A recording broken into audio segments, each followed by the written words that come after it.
In this video, I'm going to be sharing my first pregnancy experience and, of course, certain tips on things no one would possibly tell you as a first-time mom.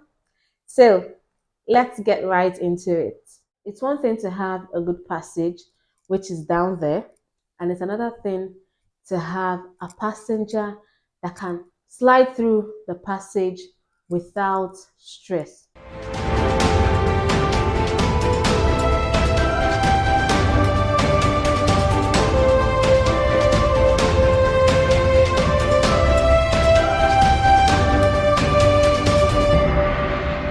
Hi guys, welcome to my world. It's Divine Akehe here, and of course, you're seeing me for the very first time because this is my first YouTube video. Yay! If you're an intending mom and first-time mom joining me here today, congratulations! Welcome to the club. And if you're a mom of 1, 2, 3, and even 4, you're still welcome. How has the journey been so far? So, I'm going to put a disclaimer out there. I'm no medical expert. I am married with 3 kids, and I want to share my first pregnancy experience with you. Most of the things I'll be talking about is based on my own experience. Looking back now at how I had my first baby, I wish I had done certain things better. See, by the time your pregnancy begins to show, by the time your tummy begins to bulge out, you're going to be getting different advices from different people. Trust me, I had my own share of that. It can be so overwhelming and you begin to get scared, especially when people talk about how painful delivery is, the pains you feel. These things get you scared. I was pushed into fear because of these certain comments, and I felt I couldn't carry on to the end of the 9 months. Okay? So, but I'm here to tell you that you don't need to be scared. Your being pregnant is a thing of joy. People will advise you quite all right, but you need to sieve out certain advices. Take the ones that are befitting for you and sieve out the rest. I'm here to tell you that this time of being pregnant is not a time to listen to so many negativity around you. This is the best time to enjoy your journey as a first time mom. Enjoy this journey. Take a lot of rest. Take care of yourself.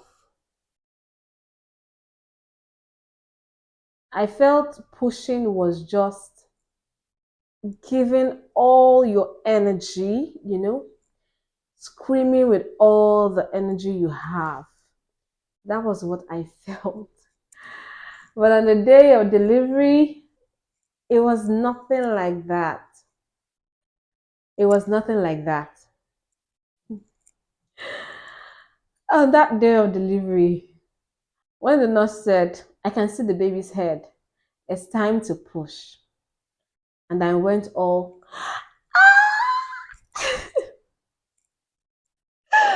I'm not proud to say it. I'm not proud to say it, but I was just screaming. Nothing was going on. It was all screams. Nothing was going on down there. I was practically just screaming my voice out. Let me tell you where I got my inspiration from on how to push. I got my inspiration from Nollywood movies. Certain type of Nollywood movies. So it took God's grace and an experienced doctor to help me pull through it. But then during my second pregnancy, it was much easier and much smoother because I went back and I did a whole lot of research on how to push, how to push the baby out. I watched certain YouTube videos.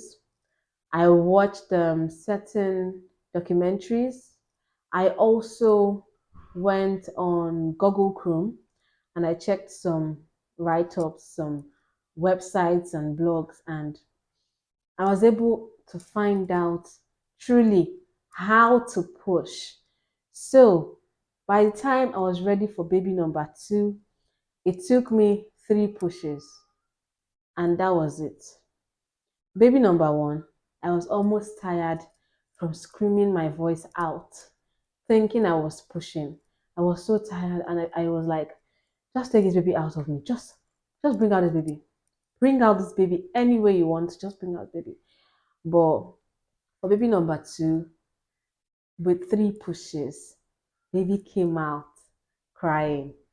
I learned how to push, and it was much easy for me that when it was time to push, I wasn't all screaming like the first time. I wasn't all like the first time. I pushed this time around with so much energy in me, and the energy was felt down there.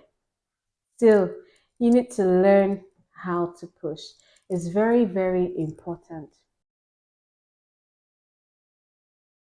In your first trimester and in your second trimester, please feel free to eat whatever you want to eat, take whatever you want to take. But by the time you are in your third trimester, I want to advise that you cut down on certain things you eat because it will affect the size of your baby.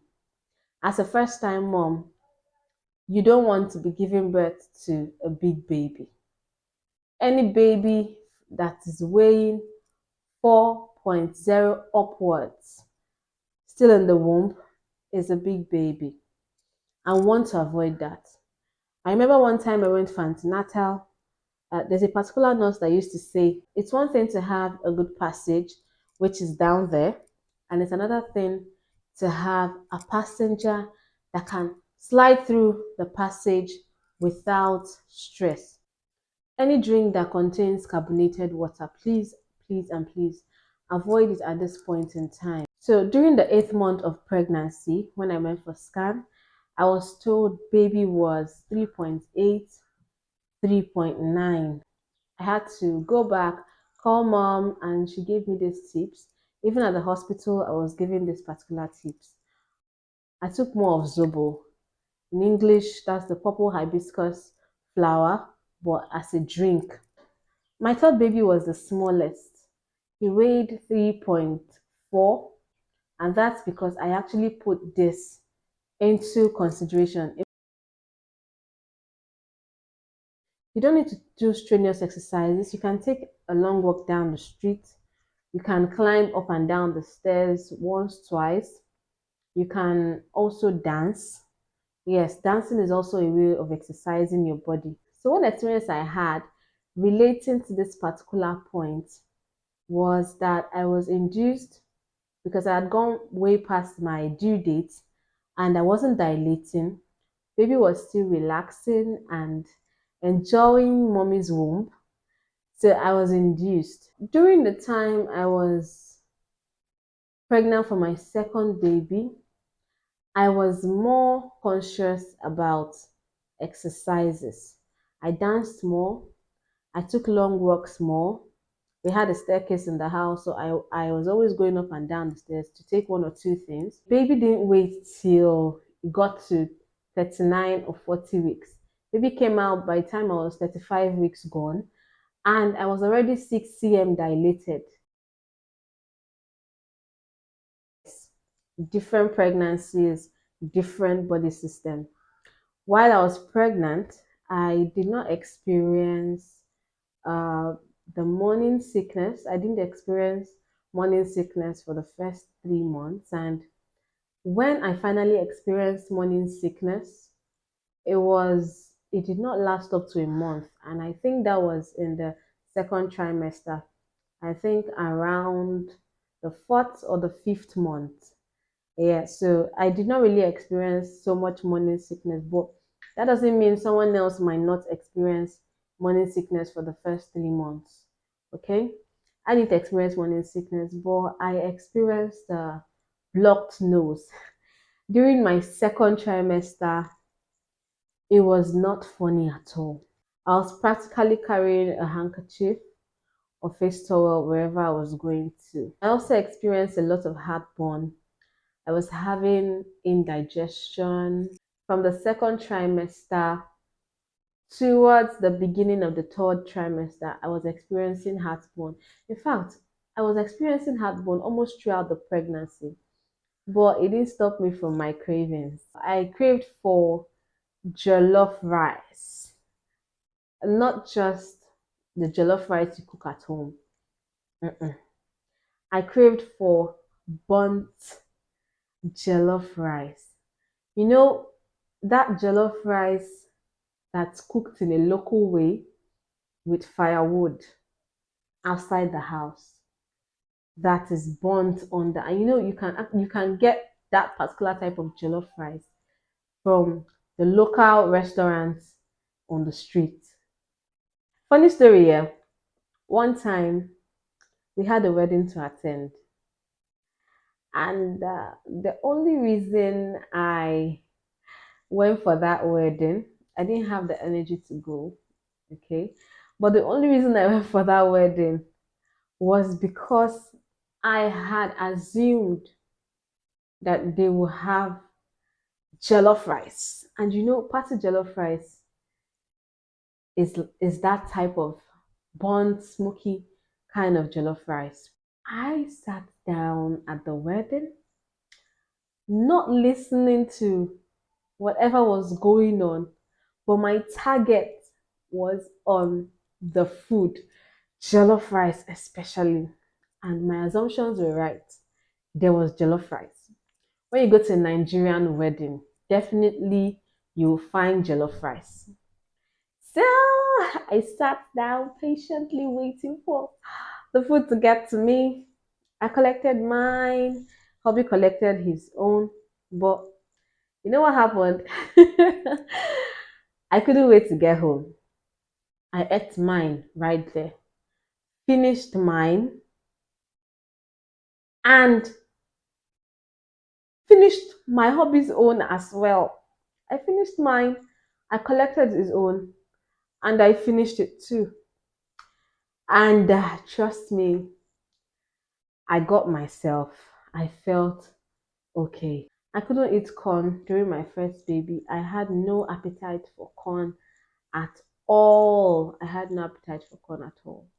I was also allergic to the smell of perfumes and deodorants. We had this air freshener in the house we bought, and before I got pregnant, we were using this air freshener in the house. But by the time I got pregnant, I became so sensitive to smell that I grew allergic to it. But all these cravings ended when I gave birth.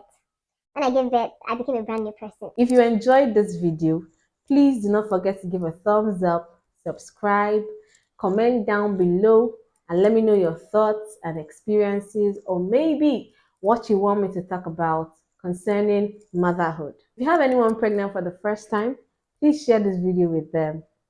Thank you so much for watching and sticking with me till the end. I can't wait to see you in the next video. Bye.